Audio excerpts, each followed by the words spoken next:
Hi, this is Nikki with Organize LA. Today we're going to talk about how to organize the master bedroom. The tools you'll need are bed risers, under-bed storage, dresser, nightstands, a bench to sit on and put your shoes on, and closet organizers. The master bedroom is really about creating a tranquil space where you can relax and unwind, but you also want to keep in mind having all of the things at your fingertips that you want to use while you're in bed. So having a nightstand with drawers to facilitate that, so you can keep the things out of sight but yet handy, are really going to help you with that.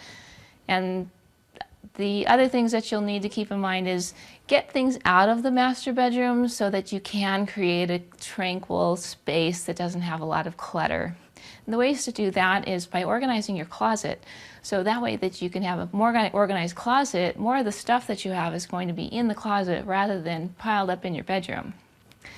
Also having a functional dresser where you can store a lot of clothes, put those away neatly and have that closed off.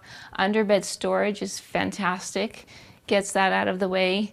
And the bench can either be a standard just bench open where you can sit and put your shoes on, or you can have a trunk instead, and then it gives you another resource for optional storage for blankets and extra pillows.